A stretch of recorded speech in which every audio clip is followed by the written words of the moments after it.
Alhamdulillah. Alhamdulillah wassalatu wassalamu ala Rasulillah wa ala alihi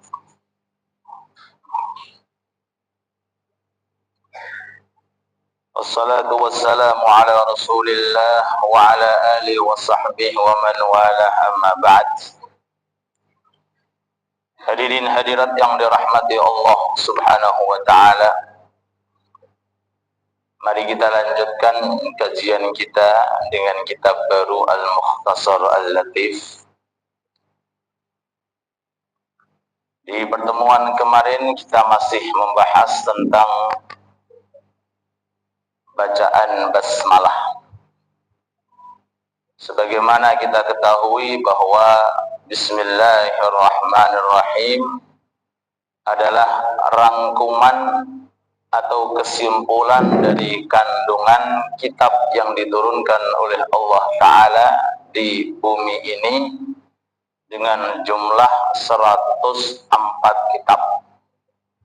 Ini bahwa 104 kitab itu semuanya dirangkum dalam 4 kalimat, yaitu yang sering-sering kita baca, Bismillahirrahmanirrahim. Kita sebagai seorang muslim diwajibkan iman percaya kepada kitab yang diturunkan kepada para anbiya dan para rasul. Jumlahnya ada 104, cuma yang wajib kita ketahui 4, yaitu kitab Injil untuk Nabi Isa, kitab Taurat untuk Nabi Musa, kitab Zabur untuk Nabi Dawud, dan terakhir Al-Quran untuk Nabi kita Muhammad Sallallahu Alaihi Wasallam. Adapun yang 100 itu tidak wajib untuk kita ketahui, tapi kita wajib percaya. 100 itu dibagi-bagi oleh Allah Ta'ala, diantaranya yaitu 60 suhuf, 60 lampiran.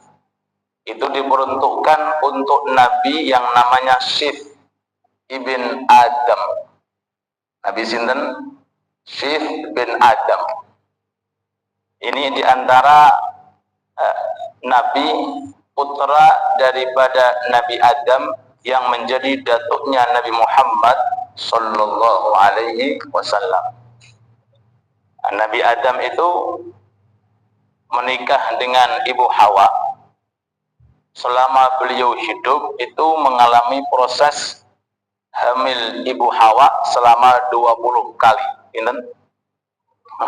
20 kali. Setiap kali hamil 2, kecuali setunggal. Nggih ketika mengandung Nabi Syith niki tunggal. Jadi enggak ada dampingannya. Ulama mengatakan karena demi menjaga kemuliaan utuh Nabi kita Muhammad Sallallahu Alaihi.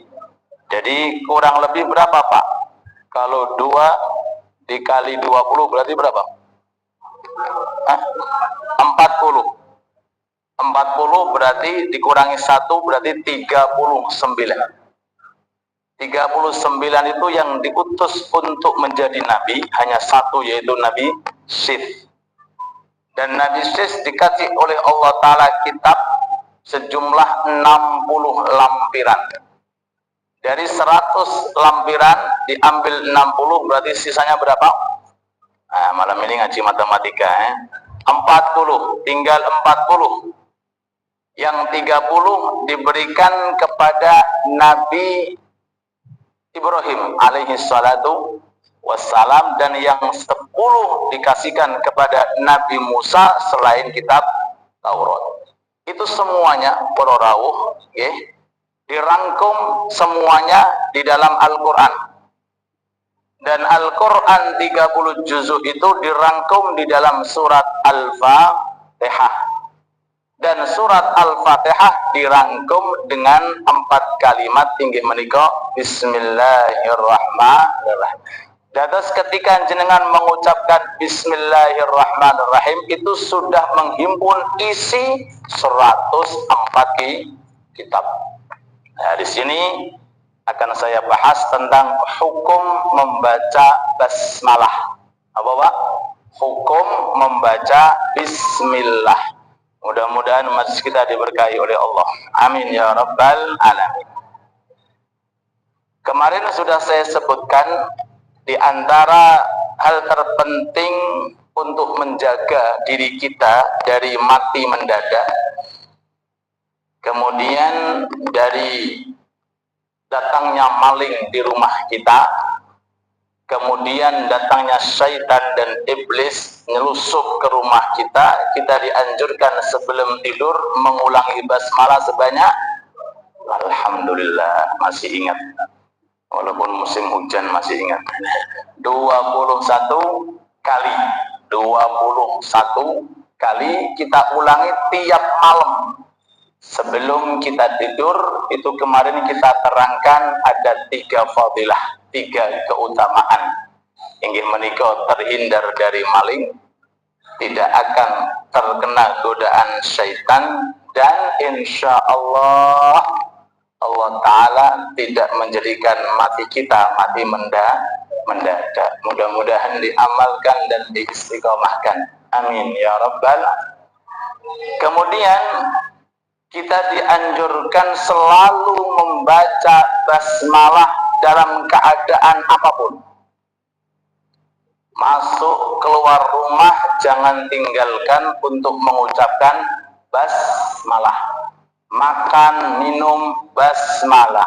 Pakai baju, lepas baju, basmalah. Bahkan ketika kita mau membeli atau menjual, jangan tinggalkan basmalah. Subhanallah. Kenapa? Karena makna basmalah, Bismillahirrahmanirrahim, itu artinya adalah meminta permohonan bantuan kepada Allah agar perbuatan atau amal yang kita lakukan mendapatkan keberkahan dari Allah Subhanahu wa taala. Nggih. Dalam hadis baginda Nabi Muhammad sallallahu alaihi wasallam, kullu amrin dhi balin la yubda'u fihi bi bismillah fa huwa abtar au aqta au ajdam. Segala sesuatu perkara sing dibilang sae oleh agama kok tidak dibacakan basmalah, itu seperti hayawan yang tidak punya ekor. Ono domba ekornya gak ono. Regane piro, Pak? Murah. Kenapa nggih? Peminatnya berkurang walaupun lemu. Nek cara bahasa Nganjuk, wagu. Napa wagu niku? Saru. Napa saru niku? Kurang pantes. Atau pakai riwayat seperti orang yang memiliki penyakit lepra. Napa lepra niku? Jari-jarinya rontok karena dahsyatnya penyakit. Maaf cacat. Atau seperti diserupakan seperti hayawan yang hayawan yang terpotong kakinya. Ini semuanya diserupakan menunjukkan bahwa gak ono barokai, atau toh kurang barokai kalau ada amaliyah yang kita lakukan tidak kita iringi dengan mengucapkan basmalah. Sampai guru kula niku pernah cerita di kota Hadramut dulu itu pasar, masya Allah Pak. Itu kalau sudah selesai transaksi jual beli diwacake Fatihah, Al-Fatihah, Bismillahirrahmanirrahim, waladhdallin. Nek tukune ping 7 yo Fatihah ping 7 Pak. Masya Allah Pak. Bukan sekedar basmalah dikompliti sampai mawa surat. Setiap kali transaksi di pasar-pasar itu antara pembeli dengan penjual luar biasa. Adabnya, akhlaknya, keilmuannya sampai urusan transaksi beliau mengambil keberkahan surat Al-Fatihah. Ya monggo jangan badai praktek. Bismillahirrahmanirrahim. Pak kula tumbas kopi. Sing jare bang kopi. Bismillahirrahmanirrahim. Saya siap. Engkau bagian ngudek kopi wacake Bismillahirrahmanirrahim. Pak kopi 5.000 tapi barokah sampai akhirat. Engkau disiapkan Bismillahirrahmanirrahim. Oke, digoleng kopi ini teng lepek. Bismillahirrahmanirrahim. Nah, temen iki contohnya bukan kopi, jahe. Usahakan jenengan. Setiap kali perbuatan nopo mawon tapi sing mengandung kesainan itu jangan sampai jenengan tinggalkan mengucapkan basmalah. Diceritakan dulu ada orang suami istri. Istrinya niki perempuan yang solehah. Solehah artinya dia punya konsisten tentang agama. Nah, suaminya orang fasik. Napa? Jenenge jodoh, Pak. Jodoh nggih jodoh. Kata Siti Asiyah tiyang mukmin. Nggih, untuk bojo jenenge sapa? Firaun. Lho, bojone neraka sing lanang sing wedok ahli suar niku jenenge jodoh. Kadang-kadang sing lanang ganteng sing wedok jawab ibuke. Iku jenenge jodoh. Kadang-kadang sebaliknya yang istri cantik sing lanang kompak jodoh. Jangan dikatakan Allah ndak adil, wis adil itu. Niki ngoten. Nggih, suami istri, istrinya solehah, suaminya tiang fasik. Saking solehahnya, setiap apapun yang dikerjakan di rumah mesti Bismillahirrahmanirrahim. Buka lemari Bismillah, nutup lemari Bismillah, melebu Bismillah, buka pintu Bismillah, sampai bojone gregetan. Napa? Iki mengen opo sih kok Bismillah, Bismillah, dikasih duit belanja Bismillah, ditampani Bismillah, dikembalikan susuke Bismillah, sampai bojone napa gregetan. Akhirnya sang suami punya rencana, saya akan menampakkan kepada istriku bahwa Bismillah ini tidak ada faedahnya, bahwa Bismillah ini tidak ada khasiatnya. Saya akan tampakkan, saya akan coba. Gimana? Suatu ketika suaminya etok-etok ngasih uang, nih uang ambil, diterima oleh istrinya. Bismillah, masukkan ke dompet. Bismillah, masukkan ke lemari. Bismillah, dikunci. Bismillah. Suaminya lihat dari tadi di mana letak kunci ditaruh. Tahu letak kunci di tempat fulan, sudah tahu. Memang suami sengaja pengen apa istilahnya, pengen menunjukkan bahwa basmalah itu gak ada khasiatnya, karena fasik, karena boten percaya. Akhirnya lanjut hari, etok-etok, Bu, aku tukokno barang ning jowo, aku belikan sesuatu di luar. Keluar istrinya, suami beraksi, apa? Beraksi ngambil kunci, buka lemari, ambil dompet, dompet dibuka, uang diambil, masukkan ke dalam sumur.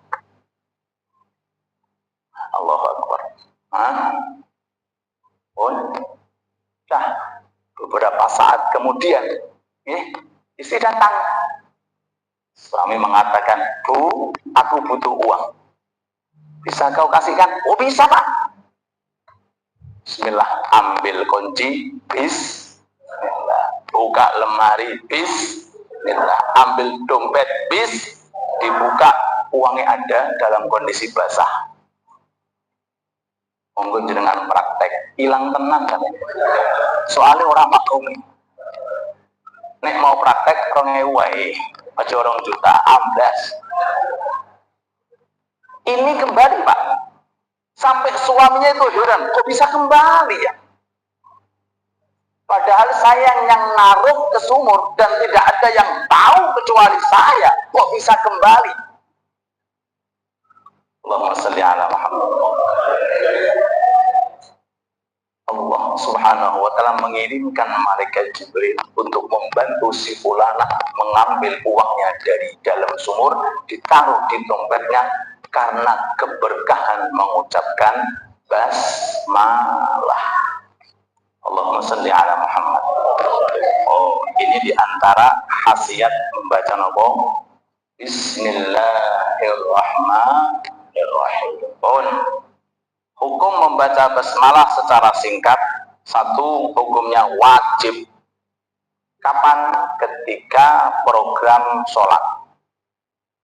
Madzhab Imam Syafi'i diterangkan, kalau ada orang madzhab Syafi'i sholat kok enggak membaca basmalah sebelum Fatihah, sholatnya batal. Karena wajib hukumnya membaca apa? Bismillah. Wajib hukumnya. Jadi setiap sholat yang kita kerjakan, baik yang fardu nopo yang sunnah, maka wajib baca nopo Bismillah. Ini yang saya terangkan menurut pendapat Imam nopo Asy-Syafi'i alaihi rahmatullah. Hukumnya wajib. Hukumnya wajib. Yang kedua, hukumnya sunnah. Kapan itu hukumnya sunnah membaca bismillah? Ketika melakukan hal-hal yang bersifat baik menurut agama, yang dianggap baik menurut agama. Maca kitab, baca bismillah. Nggih, apa malih dahar, maos, bismillah. Ngunjuh, maos, bismillah. Masuk ke rumah, membaca bismillah. Hal-hal yang dianggap bagus dan dianggap sahih oleh agama ini, usahakan jangan sampai jenengan lepaskan baca bas. Wabil khusus ketika masuk rumah. Keterangan dalam sebagian kitab nih, maaf loh nggih, di luar itu syaitan dan iblis mengintai kapan jamaah istahul mbeniki metu. Napa? Ape mencloi, ape dirakut, mengintai semuanya. Mereka menunggu ketika jenengan keluar dari musola niki membaca bismillah, mereka nggak bisa ikut. Tapi tetap ditunggu. Rumah jenengan mana? Utang mereka ditunggu terus. Nek jenengan masuk ke rumah kok ndak baca bismillah, ngamplok. Apa bahasa ngamplok nih? Lah dirangkul. Akhirnya derek melebu tenggene rumah. Jadi masuknya syaitan itu bareng dengan masuknya pemilik rumah. Loh, nggih. Kalau pemilik rumah ini tidak baca bismillah, untung syaitannya. Ketika makan orangnya melok mangan. Ketika minum ikut minum. Ketika pakai baju ikut pakai baju dan seterusnya. Tapi ketika orang itu masuk ke dalam rumah baca bismillahirrahmanirrahim, maka syaitan kembali tidak akan bisa nututi atau bisa masuk ke dalam rumah. Ini diantara hikmah terbesar ketika orang membaca basmalah. Ada orang soleh dikasih ilmu oleh Allah Ta'ala bisa melihat syaitan. Orang ini akhirnya melihat ada dua syaitan sedang ngerumpi, apa? Nyangkruk pak, nyangkruk. Sitoe lawemu, sitoe kurung. Akhirnya cerita, dah, awamu kok lawemu piye ceritanya? Saman lemu kok ndelok kula lho pak. Lawemu iku ceritane piye? Jarene koncone setan. Yo aku untung mlebu ning gone wong sing ra kenal basmalah. Gak kenal pikir jadi wayahe mangan melok mangan lemu aku. Takok setelahnya, awakmu kok kurus toh? Keceng lho kurus. Yo nasib bunda, aku mlebu ning gone wong ndang wonge ahli zikir, ahli maca basmalah. Jadi ketika dia makan, aku nggak bisa makan. Kenapa? Tertolak dengan ucapan nopo basmalah. Tapi ini jangan diartikan berarti wong sing kuru, jangan. itu urusan lain. Allahumma sholli ala Muhammad. Oke. Terus ada tambahan. Bismillah. Itu kan lafalnya Quran juga. Lafalnya bismillah mulai bak sampai terakhir itu lafalnya Quran. Jadi jenengan membaca ketika jenengan dalam kondisi masih wudu, saat jenengan makan, minum, masuk, keluar, jenengan niati maca Quran, berarti sekaligus jenengan nggih maos Al-Quran, berarti per huruf berapa? 25 kebaikan. Masya Allah. Lo pernah ngomong kali hari jalan-jalan kulo, waduh, gini, ono wong mangan kuaci berapa? Tiap kuaci bismillahirrahmanirrahim, tiap kuaci bismillah, sak bungkus isinya 200 biji. Wah, luar biasa, selawe ping niku. Niki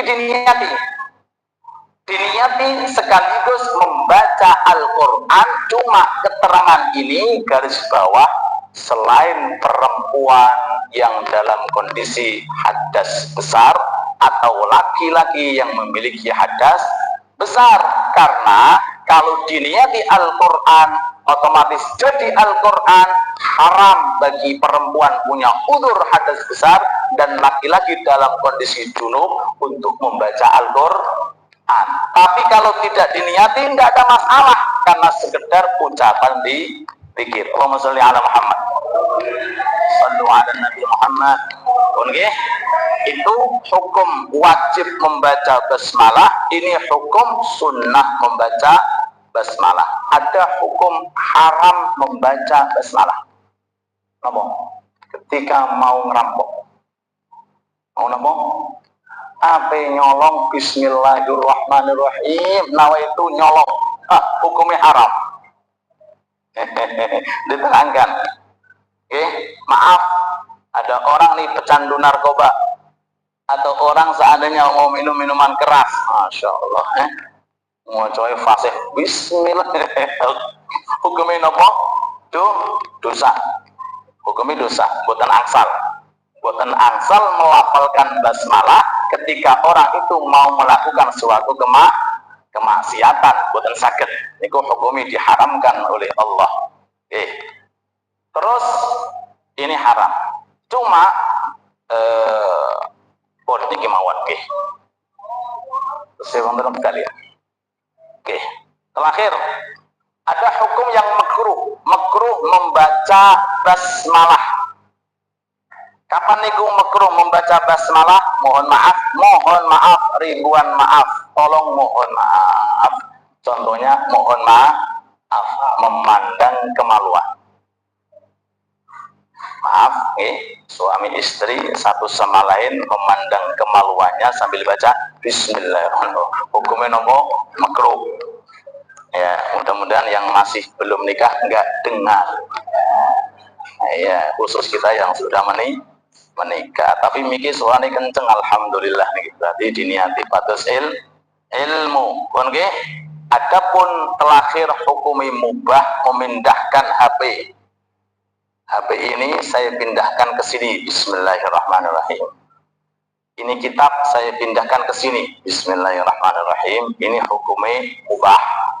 Enggak wajib, enggak haram, enggak sunnah, juga enggak makruh. Hukumnya apa? Mubah. Oke? Kesimpulannya hukum basmalah ada 5. Kapan wajib? Ketika membaca di dalam sholat. Kapan sunnah? Ketika hal-hal yang dianggap bagus oleh agama. Kapan haram? Ketika hendak melakukan hal yang bersifat maksiat. Kapan makruh? Tadi contohnya, nggak perlu diulang. Kapan yang mubah? Ketika memindahkan barang dari tempat ke tempat yang lainnya. Pulau tutup hal terpenting. 2 menit. Kapan sih seseorang itu membaca basmalah? 1. Ketika tidak berupa zikir yang murni. Maksudnya zikir yang murni, contohnya gini. Ada orang mau tahlilan, mengucapkan bismillahirrahmanirrahim, la ilaha illallah, boten angsal. boten disunnahkan.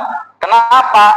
Karena zikir yang murni itu tidak diawali dengan beda kalau seandainya ada kumpulan kitab isini zikir, isini doa, isini yasin, isini waqiah, jenengan waos basmalah, tidak ada masalah karena ada campurannya. Tapi kalau zikir secara murni, ada orang mau tasbih, bismillahirrahmanirrahim, subhanallah, subhanallah, itu boten sunnah, boten dianjurkan. Kelihatannya kan sahih, tapi boten sahih. Yang kedua, dituntut kita untuk basmalah untuk hal-hal yang tidak bersifat diremehkan atau menjijikkan. Maaf, ada orang mau meludah, bismillah, tenang sah. Atau mungkin nyapu kotoran, bismillah, tenang sah. Kenapa? Karena ini hal-hal yang dianggap remeh oleh agama. Paham gak? Jadi kalau ada orang seandainya maaf mau meludah atau mungkin mau mengotor kotoran, nggak usah baca bismillah, atau mungkin mau jumputi larangan atau mungkin mau menyapu, nggak usah pakai basmalah. Yang terakhir, kapan kita baca basmalah? Kepada perbuatan yang tidak ada ketentuan permulaan dari agama. Contohnya ngeten, jenengan mau sholat, boten usah mau coba basmalah. Bismillahirrahmanirrahim. Allahu Akbar. Boten usah. Jenengan badhe khutbah, boten usah mau coba basmalah. Kenapa? Karena sholat sudah ada permulaannya, yaitu takbir. Dan khutbah sudah ada permulaan, yaitu alhamdulillah. Jadi kalau amalan-amalan itu sudah diawali oleh agama dengan permulaan tertentu, maka kita nggak usah membaca nopo basmalah. Kadang-kadang ada imam atau makmum dia bismillahirrahmanirrahim, boten dituntut. Walaupun itu kelihatan sahih, boten dituntut. Kenapa? Setiap sholat itu ada permulaan tersendiri. Nggih, ta'awud ya. Napa ta'awud niku? Qul a'udzu birabbin nas. Itu ta'awud dianjurkan. Tapi kalau basmalah boten. Tapi kalau mau mengamalkan boten napa-napa. Begitu pula khotib. Kadang-kadang ada sebagian khotib niku baca bismillahirrahmanirrahim boten. Tapi kalau diamalkan pun juga tidak membatalkan khutbah. Terus anjuran demi anjuran ini perlu untuk kita kondisikan. Mudah-mudahan masjid kita diberkahi oleh Allah. Dan mudah-mudahan dengan kitab yang baru ini Allah jadikan kita orang-orang yang ahli fikih, ahli ilmu, sehingga nanti di surga insya Allah mendapatkan 700 derajat per derajat antara satu derajat dengan derajat satunya jarak kurang lebih berapa? 500 tahun. Mudah-mudahan diberkahi oleh Allah. Amin ya rabbal alamin. Waktu sudah masuk, kita nyuwun barakahipun doa bagus.